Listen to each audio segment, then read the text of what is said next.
Bueno, como les mencionaba el día de hoy, la clase es sobre las enfermedades hepatobiliares. Entonces,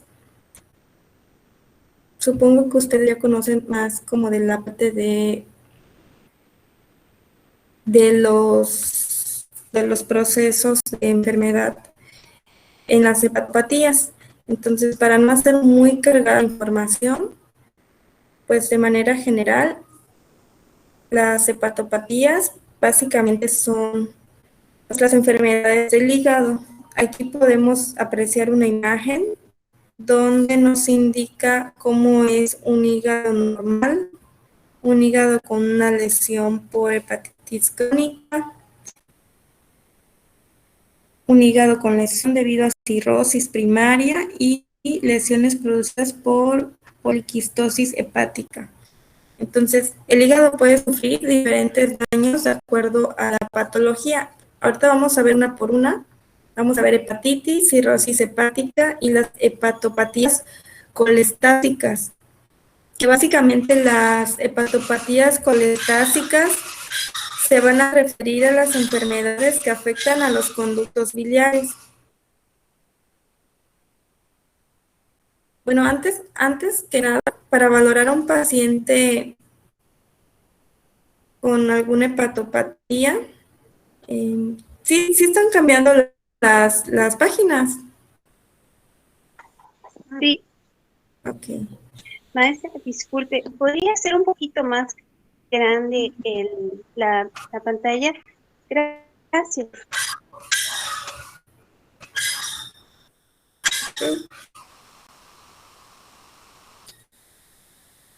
Bueno, aquí vemos un cuadro que nos indica cuáles son los parámetros para valoración global subjetiva, que a veces esto nos sirve mucho. Maestra, sí se hizo más grande la pantalla, pero de ahí se quita su presentación.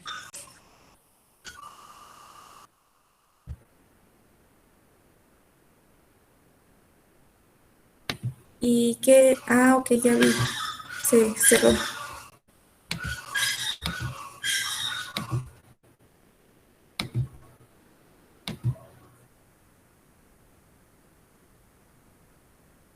Ok. Bueno. Son parámetros de valoración global subjetiva para la evaluación del estado nutricional de los pacientes con hepatopatías. Bueno, hay que valorar en este tipo de pacientes, aunque ya hagamos una valoración general, hay que checar en estos pacientes específicamente pues los cambios de peso, sí hay que tener en cuenta las fluctuaciones debidas a la citis y el edema, es decir, que el peso puede variar de acuerdo a los líquidos acumulados en el cuerpo. De igual forma, el apetito puede cambiar. Los cambios en el sentido del gusto, la saciedad, la ingesta alimentaria, hay que valorar también los problemas digestivos que pueden tener secundarios a las hepatopatías, que pueden ser náuseas, vómitos, diarreas, estreñimiento. También hay que tener mucho cuidado con los hallazgos físicos. En este caso nos habla sobre la emaciación muscular, que puede ser un adelgazamiento patológico que puede presentar el paciente, la reserva de grasa, la citis, el edema. También hay que valorar las afecciones existentes que estuvieran influyendo en el estado nutricional. En este caso ya nos habla más de igual, son secundarios a las hepatopatías, pero pues sí ya son perjudiciales de manera general en el paciente, como la encefalopatía hepática, donde ya hay cambios pues a nivel cerebral, la hemorragia digestiva, que puede ser igual secundario a todo esto, la insuficiencia renal o infecciones. Y esto lo vamos a tener que clasificar pues basada en los resultados, si es un paciente bien nutrido, moderadamente desnutrido o una desnutrición grave. Generalmente los pacientes con algún tipo de hepatopatía van a presentar un grado de desnutrición. Entonces, hay que saber valorar muy bien a estos pacientes. Aquí vemos una imagen, no sé si la alcanzan a ver, Sí. donde es un paciente con desnutrición grave y ascitis. Entonces, aquí podemos ver que ya es una hepatopatía terminal y tiene un estómago prominente, que no significa que tenga obesidad, al contrario, se notan sus brazos pues ya muy delgados, al igual que sus piernas, entonces podemos considerarlo como un signo de desnutrición. Y se me distorsionó. A ver, voy a buscarlo directamente.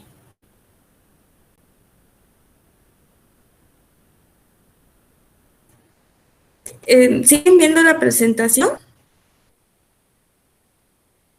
Sí. Sí.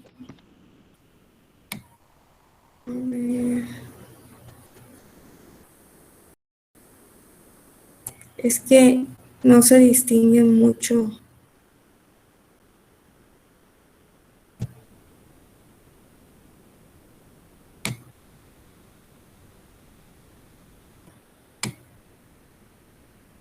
Bueno, ese cuadro es un algoritmo de cómo ir valorando la parte de las hepatopatías. Entonces voy a tratar de buscarlo de manera más clara, porque creo que en que lo copié y lo pegué, se distorsionó la imagen.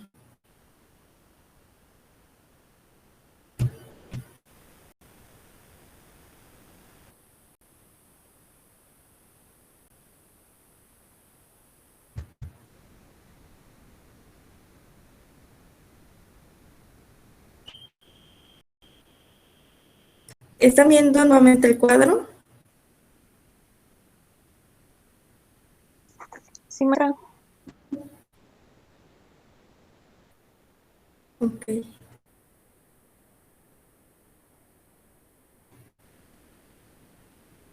Bueno, vemos que normalmente la desnutrición va a estar acompañada de las hepatopatías. Y aquí vemos pues el algoritmo de cómo se va a ir haciendo el tratamiento de acuerdo a los resultados. En este caso, cuando existe una hepatopatía, hay que valorar si hay anorexia, si hay una digestión insuficiente o mala absorción.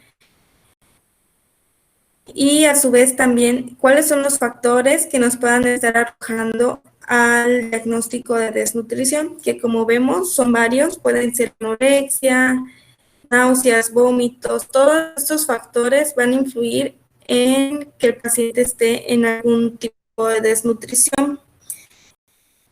También nos podemos ver los hallazgos clínicos,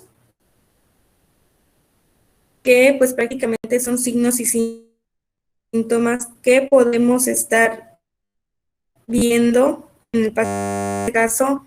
Las pruebas de función hepática, pues esto ya es como un laboratorio. La ictericia, ascitis, edema, hipertensión, varices, deficiencias de vitaminas, intolerancia a la glucosa o hipoglucemia en ayuno. Y también vamos a manejar la valoración nutricional, como normalmente se valora cualquier paciente, pues con las medidas antropométricas, valorar la ingesta alimenticia, la valoración global subjetiva, que en este caso es el cuadro anterior, donde vimos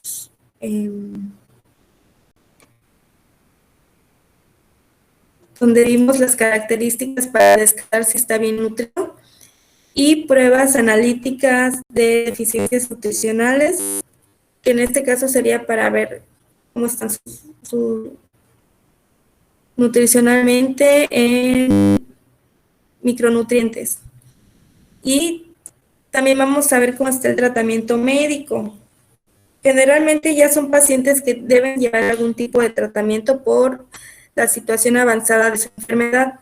En este caso pueden llevar algún tratamiento diurético para tratar pues de drenar un poco de líquidos También pueden tener fármacos para la encefalopatía, tratamiento para las hemorragias por hipertensión portal y también deben de llevar algún tipo de control de glucemia. Y en el tratamiento nutricional, pues vamos a manejar lo siguiente, que es el aumento en la ingesta energética a través de comidas pequeñas pero frecuentes. Va a haber una restricción de sodio también para evitar la retención de líquidos. En este caso, el sodio sería máximo el de que son 2 gramos en total. Y también va a haber un régimen dietético con hidratos de carbono controlados para evitar la hiperglicemia.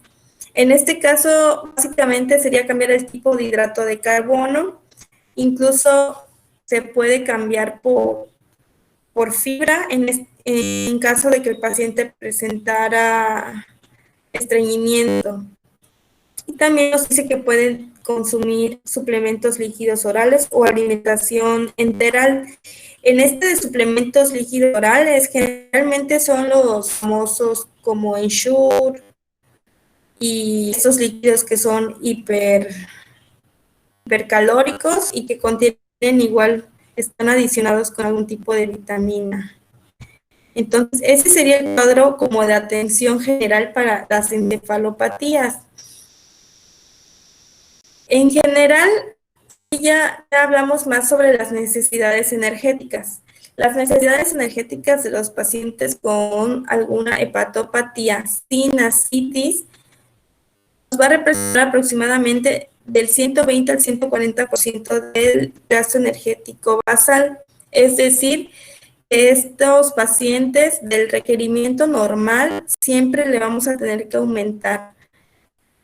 También nos habla de cuando tienen ascitis, algún tipo de infección, algún problema de absorción.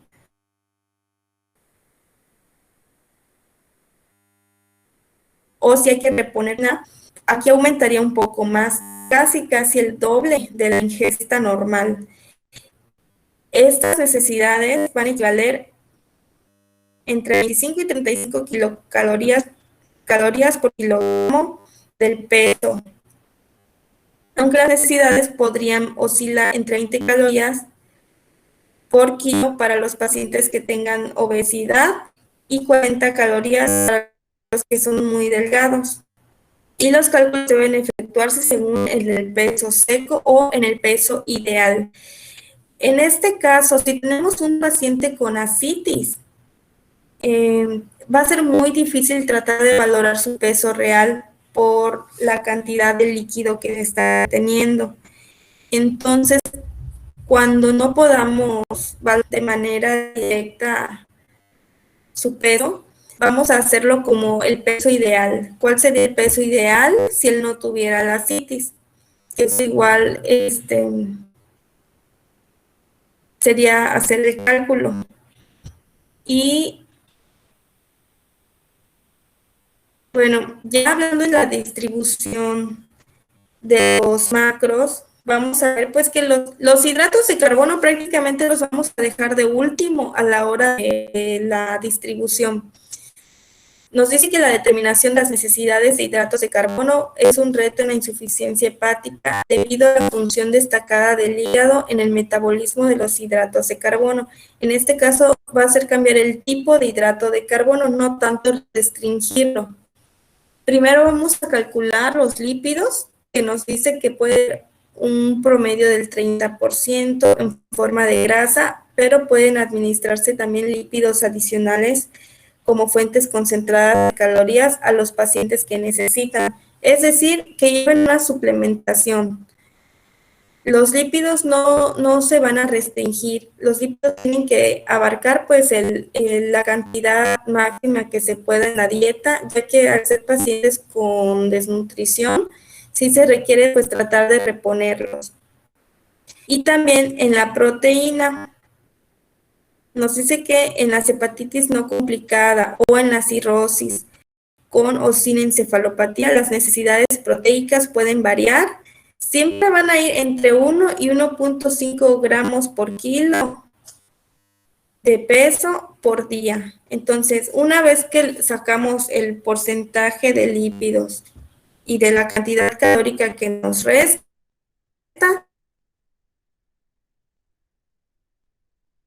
el peso y el resto puede ser que nos quede a lo mejor el 55%, 58% para hidratos de carbono. ¿Por qué es importante? Bueno, otro de los síntomas que pueden llegar a presentar los pacientes con algún tipo de hepatopatía es la esteatorrea. ¿Alguien sabe qué significa esto?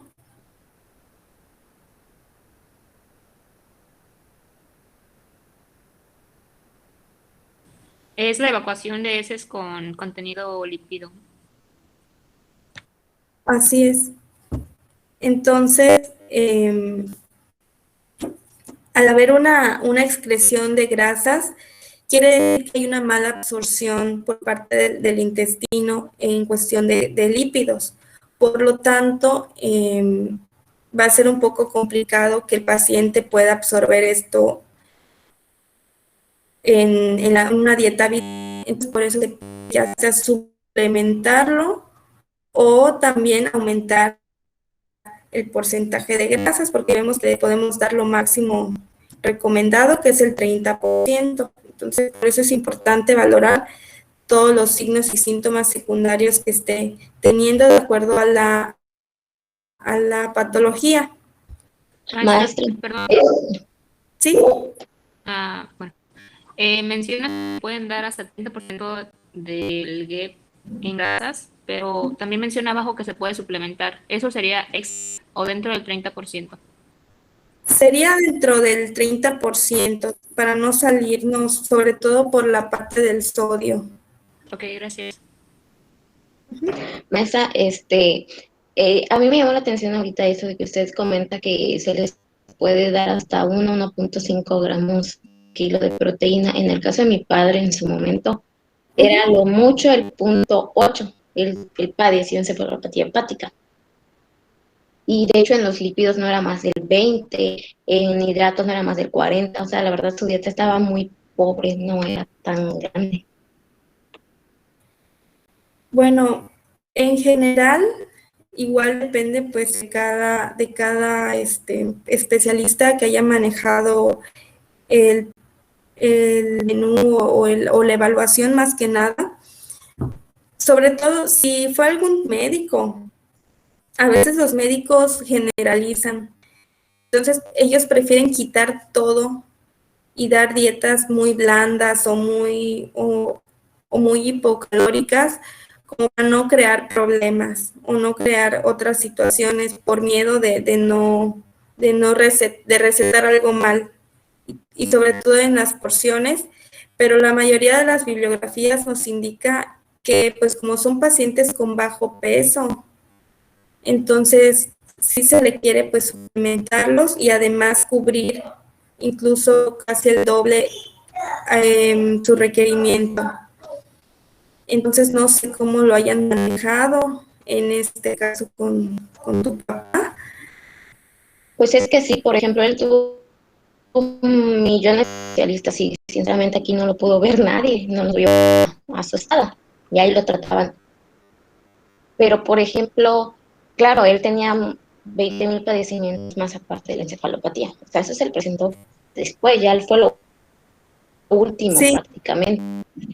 Pero sí, a él, por ejemplo, a él nos decía, no, pues si se le da su glucerna, porque pues era diabético, era hipertenso. Entonces nos decían, si usted le da glucerna, ya con eso. Y sí, yo sentía que decía eso, o sea, está muy pobre. Yo entiendo que es un multivitamínico, pero pues igual a veces se quedaba con hambre. Que si todo era asado y que, por ejemplo, un día de almuerzo era un chile poblano asado relleno de no sé, menos de 20 gramos, 15 gramos más o menos de queso panela y listo. Su dieta sí fue se supone que una nutricionista especializada en el hígado fue la que trató a mi papá y sí fue muy pobre su situación de él. Sí, yo creo que hubo un mal manejo en la dieta por no arriesgarse, sobre todo en la parte que dices que, que se quedaba con hambre. Entonces, en esos pacientes, pues hay que aprovechar que si tienen apetito, pues tratar de darles un poquito más. Por eso nos menciona ahí que deben ser comidas frecuentes y pequeñas. Y pues la consistencia sí tiene que ser blanda, pero pues hay muchas opciones que se le pudieran dar. Ahorita les voy a poner la tablita de lo que son las deficiencias de vitaminas y minerales, por eso lo quité. Pero si tienen algún otro comentario, los escucho.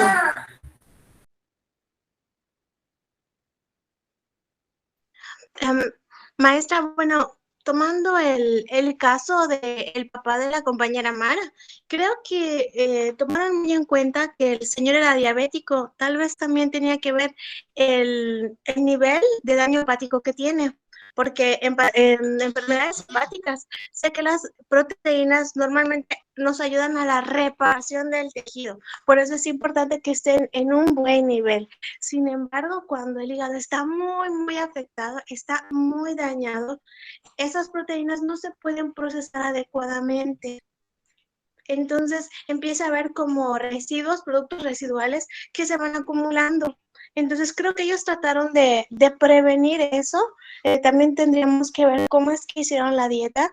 Ciertamente, muchos especialistas eh, prefieren prevenir complicaciones en el paciente, y por eso también es importante el rol que tenemos los nutriólogos.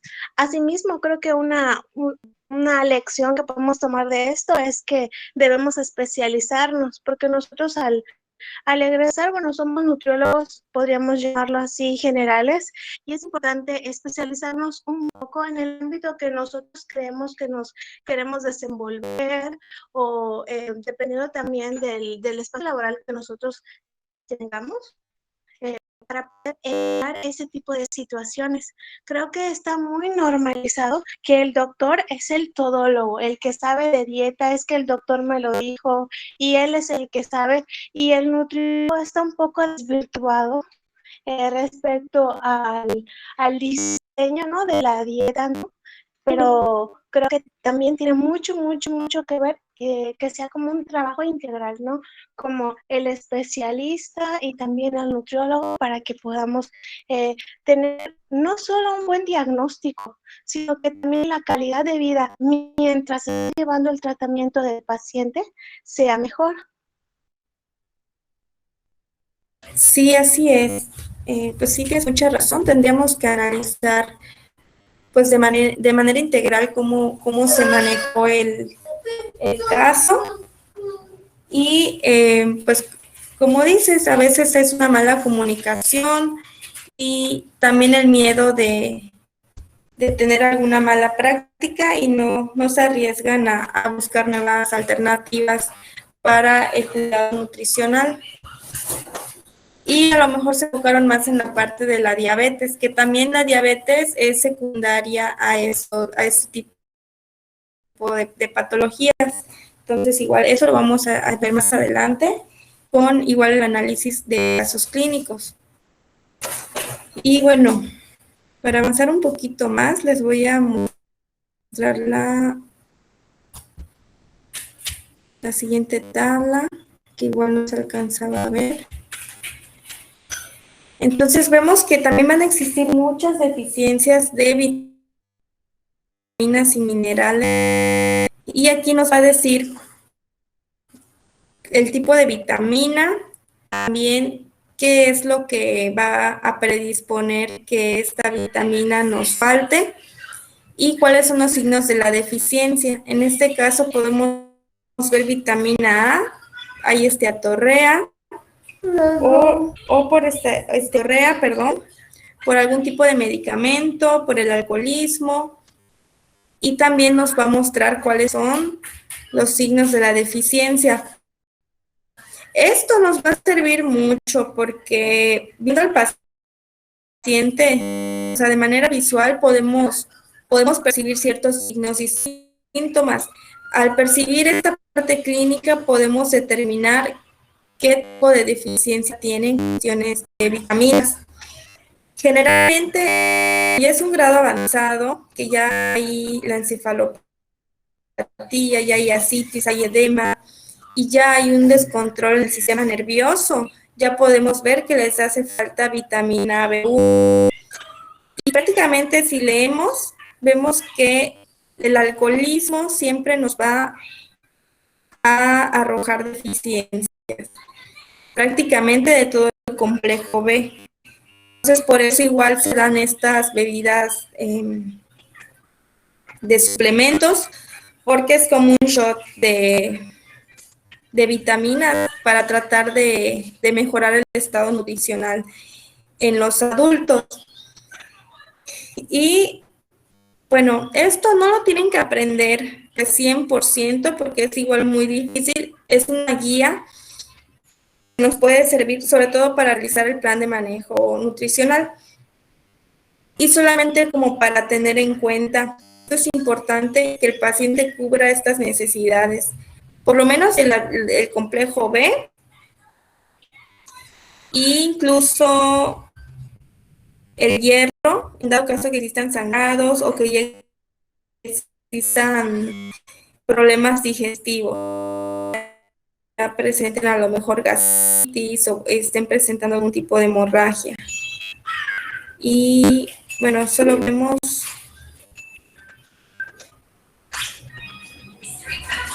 a ver.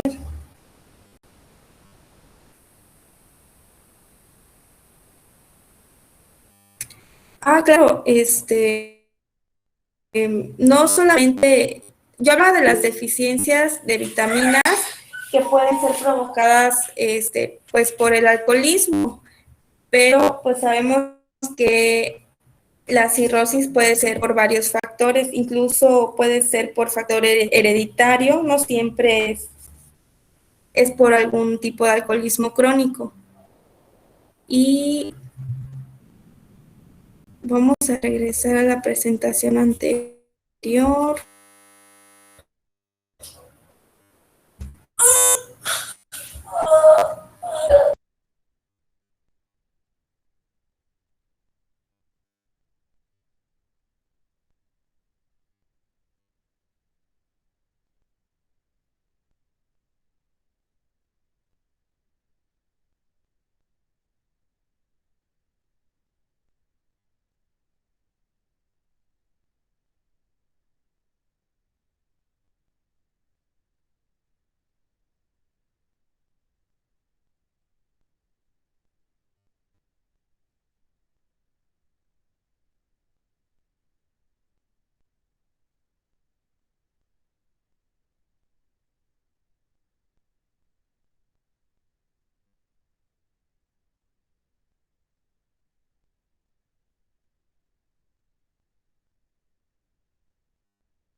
Ay, una disculpa.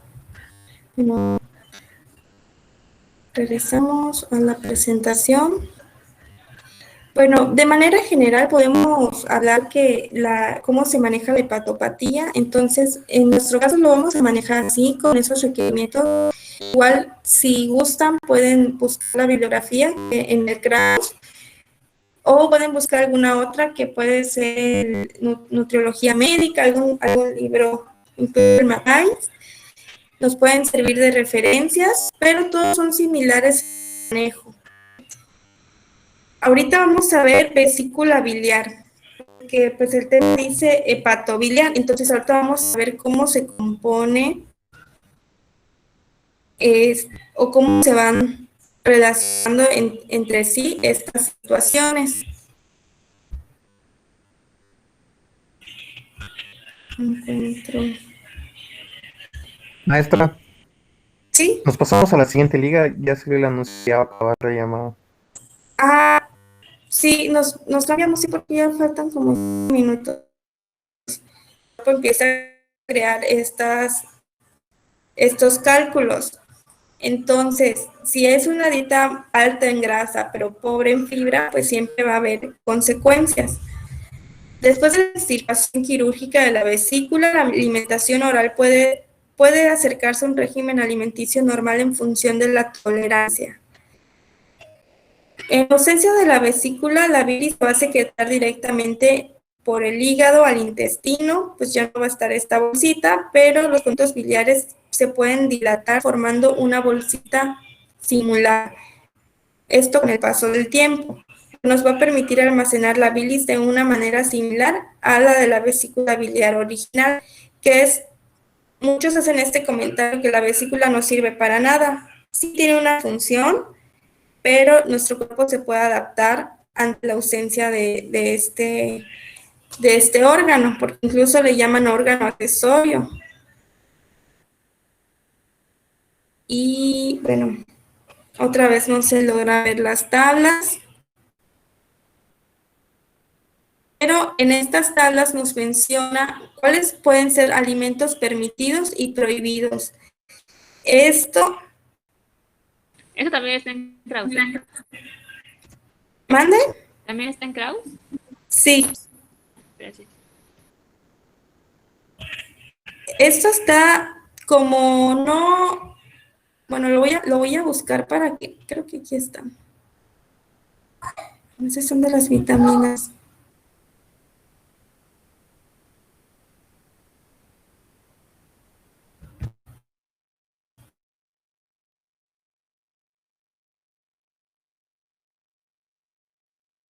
De la vesícula, vamos a manejarnos con la restricción de grasas.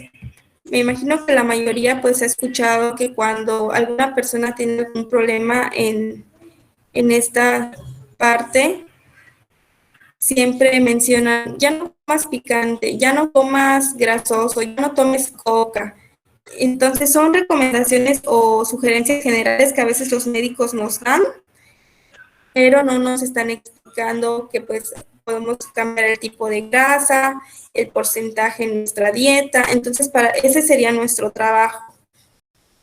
Y aquí vemos cuáles son los alimentos permitidos y cuáles prohibidos.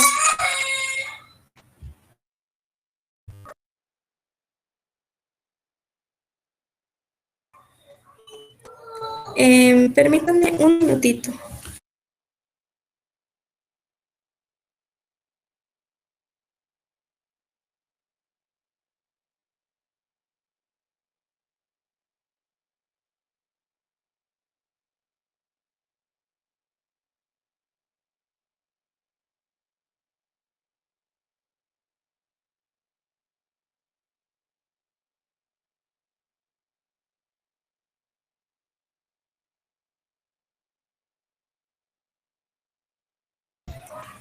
Entonces, como les mencionaba, vamos a manejar más que nada el tipo de alimento, vamos a manejar proporciones normales, siempre vamos a cambiar el tipo de alimento. Esto vamos a estar basados en un paciente postquirúrgico que normalmente va a empezar con una dieta líquida, blanda y posteriormente puede evolucionar a una dieta normal, pero sí con una restricción de grasas. Y pues aquí vemos pues la diferencia, ¿no? Entre cada tipo de alimento. Podemos ver algo simple, por ejemplo, el pan. Pues aquí nos habla de manera general que los permitidos van a ser los panes comunes no grasos, pastas, arroz, pan integral, incluso palomitas.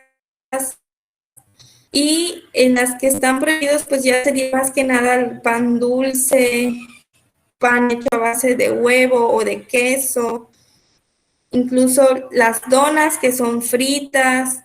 Entonces, prácticamente es el tipo de preparación del alimento. Y también nos habla, por ejemplo, de los huevos, que pueden ser hasta 3 por semana preparados con la cantidad permitida de grasa. Y ahora vamos a ver cuáles son las cantidades.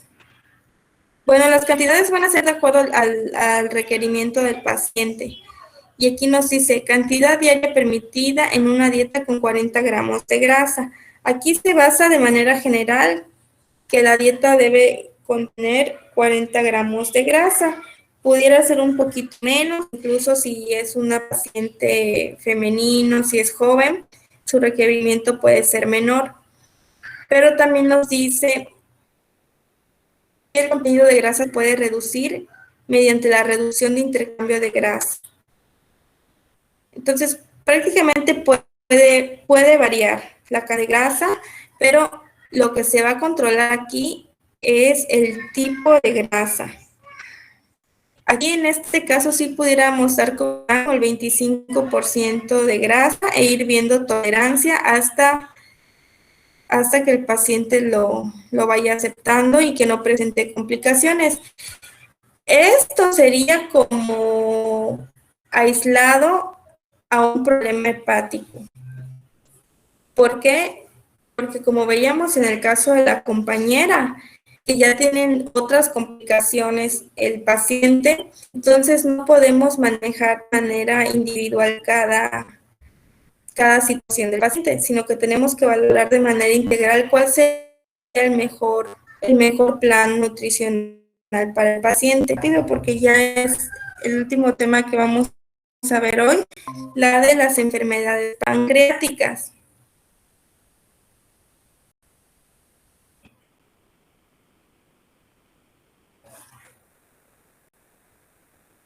Prácticamente la inflamación del páncreas y se caracteriza por edema, exudado celular y la necrosis. Y bueno, básicamente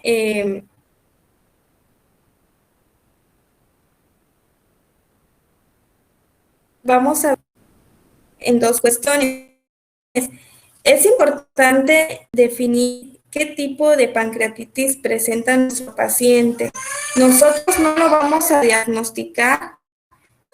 El paciente generalmente ya viene con un diagnóstico porque el tratamiento nutricional en ambos sí es diferente.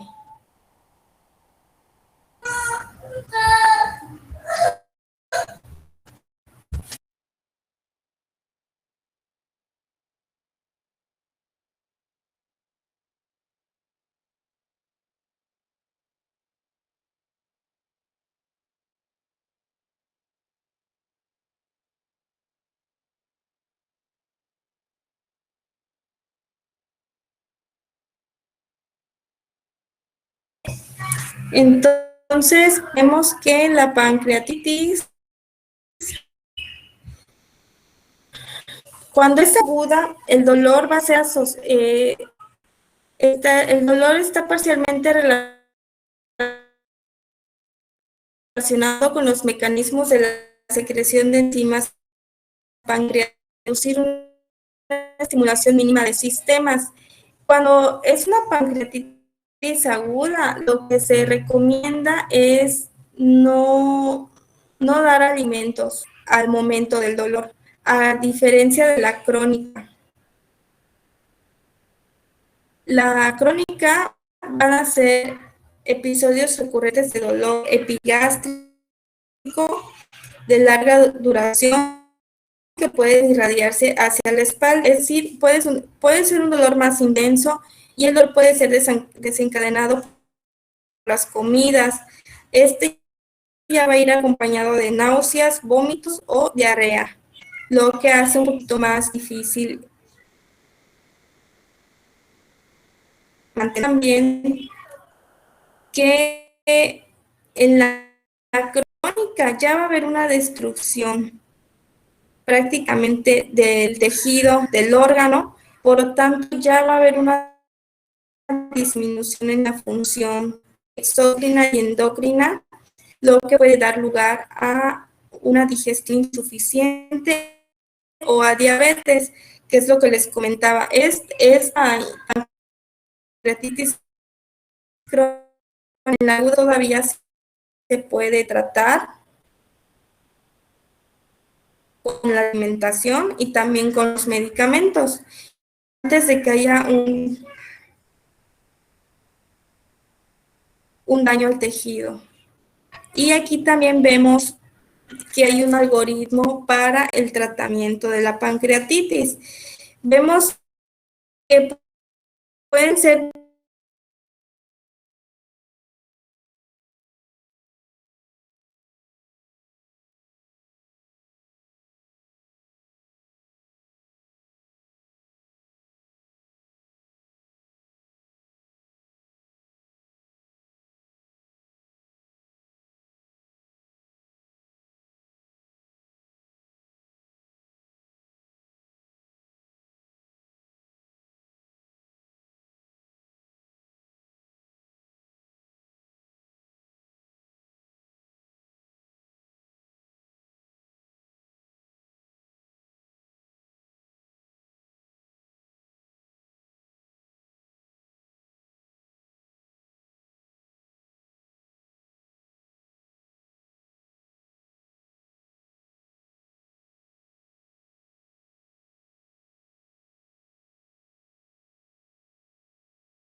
iniciar alimentación oral en 5 a 7 días.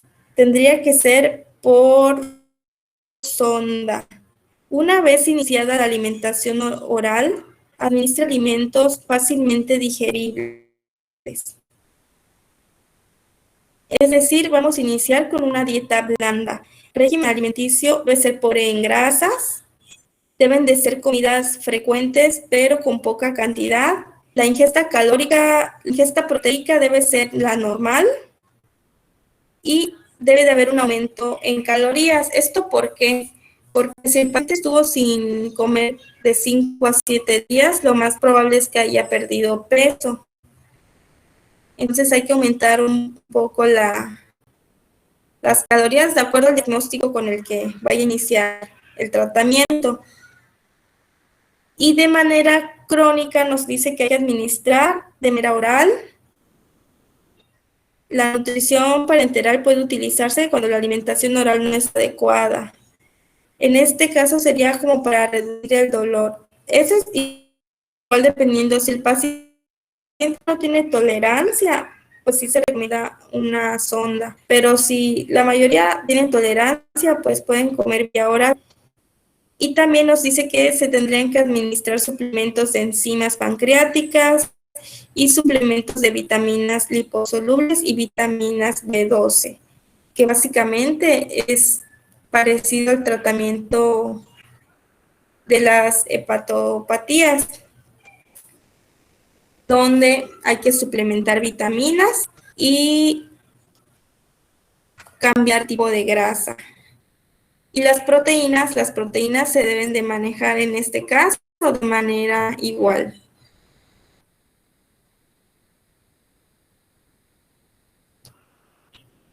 Y aquí ya vemos que la diabetes secundaria a la insuficiencia pancreática. En este caso nos dice que va a ocurrir en más de la mitad de los pacientes con pancreatitis crónica grave. Es decir, cuando ya es grave, porque el tejido ya está dañado, va a haber una pérdida en la masa de los islotes, que los islotes prácticamente es una parte del páncreas, y al verse dañado este tejido, pues no va a tener un funcionamiento normal y por lo tanto va a haber una irregularidad en cuestión de la secreción de la insulina y por lo tanto va a haber un tipo de diabetes. No en todos los casos se presenta, esto mayormente en casos muy avanzados. Entonces, tendríamos que ahora manejarlo como un paciente diabético. Ahorita, como no vamos a ver diabetes, entonces no vamos a entrar en contexto de, pero sí vamos a tenerlo en cuenta para la valoración. Y bueno, la bibliografía ya les había mencionado que en el Kraus. Entonces, para la tarea de hoy va a ser pues la elaboración del plan de cuidado nutricional. Permítanme tantito, voy a entrar al Classroom. De la tarea anterior fue muy general. Ahorita les voy a subir al Classroom el caso clínico. Se los voy a proyectar.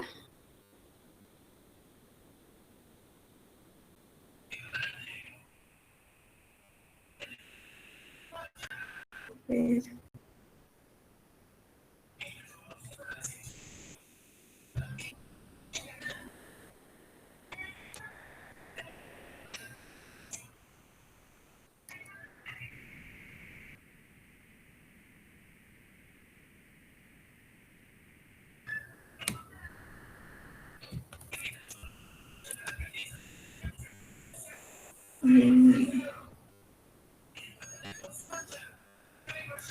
Bueno, en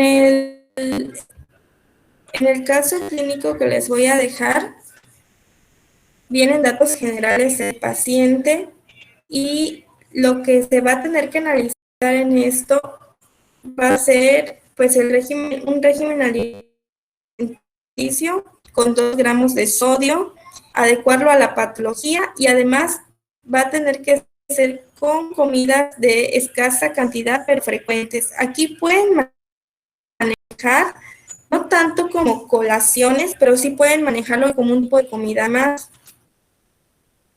Puede ser a lo mejor cada 2 horas y media, a cada 3 horas, para no tampoco saturar al paciente. Otra cuestión de eso es que el paciente puede tener pérdida del apetito y a lo mejor si le damos 7 tiempos de comida, el paciente diga que no quiere porque ya está lleno. Entonces, ustedes pueden valorarlo como mejor les parezca. Ahora les voy a subir el caso clínico, va a ser...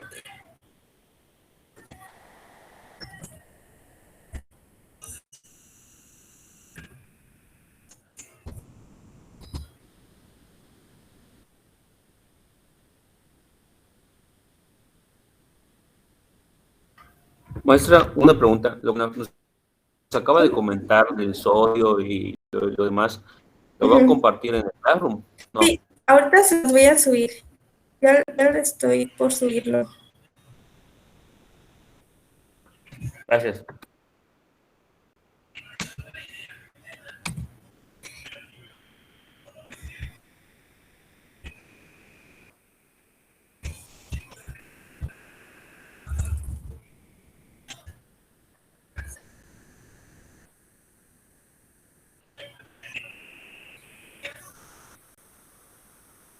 En este caso, A ver, permítanme tantito.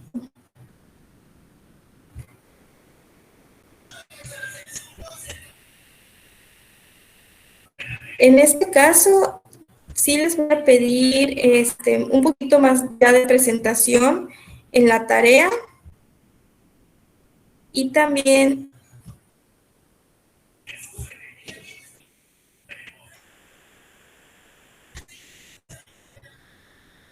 Maestra, ¿pero entregaría hoy? ¿Hay posibilidad de que...? no, Ok. no, se tendría que entregar para la siguiente clase, que es lo que les mencionaba. Les voy a subir también lo del cómo voy a estar manejando lo de las tareas. En este caso, esta tarea corresponde entregarla el siguiente sábado, pero pues el siguiente sábado ya es el examen. Entonces sería que lo dejen entregado y ya presentan el examen. El examen que vamos a presentar será durante su clase. Tengo entendido que sí, pero no sé si manejan en diferentes horarios o cómo lo manejan con otros profesores. Pues depende de cada maestro, porque a veces tenemos clases para aprovechar el tiempo y nos dan así como que la oportunidad de, como que para las 11 de la noche, ¿no? O hay un otro, el maestro Aaron, no, bueno, nos lo marcaba, por ejemplo, el domingo para entregar el lunes o el sábado para el domingo, así. Pero sí teníamos clases normalmente. O presentábamos el examen la primera hora y la otra hora clases. Ok. Sí, porque bueno, como a mí me lo marcan en el calendario, marcan que ese día debe ser la aplicación del examen, pero no me dicen que fuera en otro horario.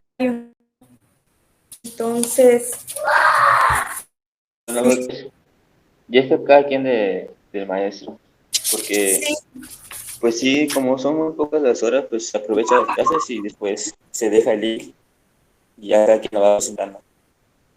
ok. Bueno, entonces lo que podemos hacer es tener una hora de examen y una hora de la revisión del caso, para que igual podamos checar pues detalles, pero entonces sí les voy a pedir que el caso clínico me lo entreguen pues más tardar el viernes para que lo podamos valorar.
Bueno, acabo de subir el caso clínico y también les voy a subir lo de la presentación.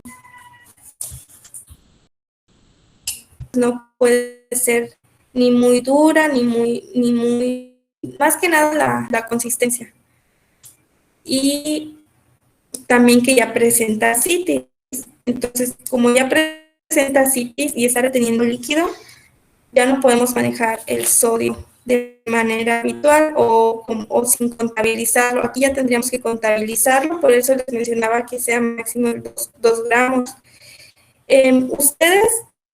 ¿Alguno de ustedes maneja algún programa para facilitar sus planes o sus cálculos en los pacientes? Yo me dejo uno, Mara. ¿Cuál? Nutrimin. Ah, ok. Sí, ese es muy bueno. ¿Lo puedo usar? Lo puedes utilizar sobre todo para ajustar lo del sodio. Te puede ser muy útil, como para tener un conteo un poquito más preciso. Los que no tengan este programa, pues pueden basarse del SMILE. Va a ser un poquito más cansado porque tendrían que sumar o estar verificando cada alimento. Pero pues se Yo lo he puede. hecho todo manual. Ah, ok. Oye, Sí, jefe, también. pasa el link del Nutri. Lo que pasa es que este es es un programa que se tiene que comprar, entonces como que se usa de manera personal porque es como una licencia. Oye, que lo pasen. Pero no sé si se puede pasar porque se instala con un disco. No se puede compartir. Pero, o sea, ¿cómo lo busco para comprarlo? Bueno, yo personalmente lo conseguí en un grupo de ventas de artículos para nutriólogos, entonces es un software que te venden, Yo tengo un, pero yo tengo un, ujú. yo tengo un código de descuento, te lo voy a pasar ahorita para que lo cheques. Ok, gracias. Sí, igual, em, ¿ustedes tienen grupo de WhatsApp entre ustedes? Sí, maestra. Ah, ok. ¿Será que no sé quién es el que me quiera dar su número de teléfono? Solo para darles alguna indicación y ya ustedes lo pueden Bien, anunciar. al jefe de grupo, Antonio Pineda. Ok. Pues ahorita no tenemos grupo, pero si gusta se lo comparto. Sí, por favor. 983 192 Sí, 5127. ok. No, hasta el lunes ya les estaré indicando lo del, lo del examen. Va a ser en 1 hora y la siguiente hora sacamos ya el caso clínico.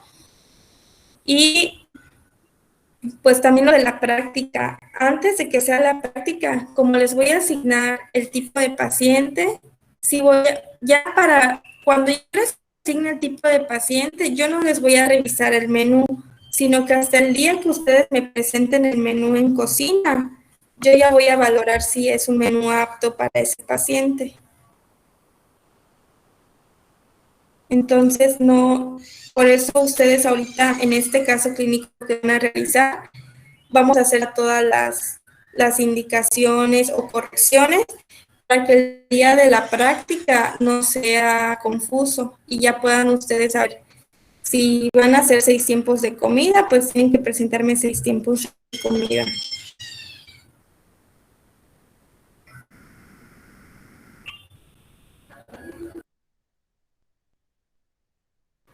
Maestra, ¿qué comentó de las prácticas? Es que se cortó en ese momento. Les mencionaba que con el caso clínico que vamos a estar practicando ahorita, va a ser una referencia para el caso clínico que van a estar presentando en cocina el día de las prácticas. Entonces, también les voy a dejar de tarea eso. Si me pueden dar los nombres de los integrantes de sus equipos. Van a ser, ustedes son 13. Entonces los voy a dividir en 4 equipos. De A3 y uno de A4. Maestra, nosotros ya tenemos formado de 4. ¿Sí? Si le paso Ok. los nombres de una vez. Bueno. El primero es Roberto. Ujú. Yo, Nacheli y Rafa.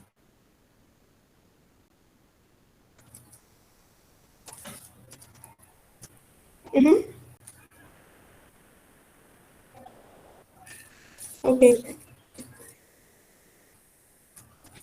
Maestra, pero el grupo no es de 13 personas, es de 14, porque ahorita faltó una compañera. Ah, ok. Entonces se puede hacer otro de 4. ¿Cuál es el nombre de la compañera que faltó? Bueno, no sé, pero debe de faltar una porque somos 14 en el grupo. Ya. Creo Sí. Creo que que, es Nata que no se conectaba. Creo que también es Diana Ochoa. Son 2 las que faltan. ok. Es que en lista me aparecen. ¿Le puedo pasar los nombres de mi equipo? Sí, por favor. ¿Qué Creo pasa? que Nayeli no está en la lista. es Eneida Canto. Sí, Sí. Ah, ok. Entonces es ella la que falta.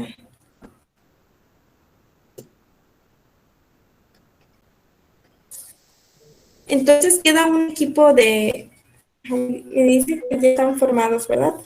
¿Me dan el otro nombre del siguiente equipo? Le voy a dar los nombres de los integrantes de mi equipo. Omar Alejandro, Ujú. Diana Mila, Sí. Carolina Smith y Mavis Murray.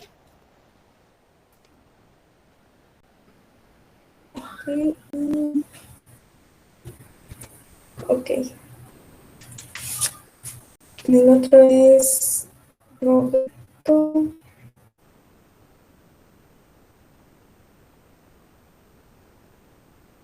Fernanda.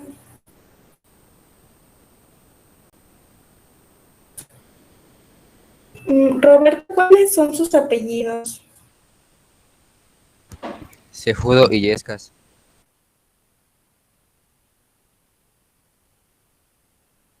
Ok. Los otros equipos son los de 3 integrantes, ¿verdad, maestra? Sí. Bueno, entonces le daría el nombre de mi equipo, los Sí. integrantes. Fátima de Santiago, Ajá. Russell Pacheco y Antonio Pineda. Ok. Y el equipo quedaría uno más de 3, que sería, ¿me pueden mencionar? El de Marta Grajales. ¿Quiénes faltarían?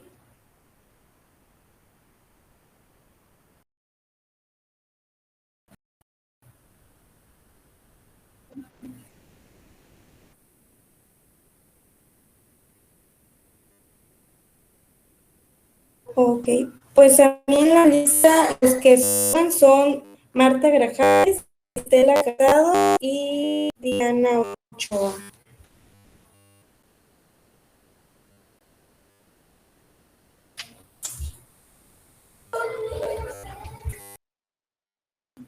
Para que vayan considerando pues, el material, que van a ir uniformados, el día que va a ser la práctica y todo lo que se va a necesitar.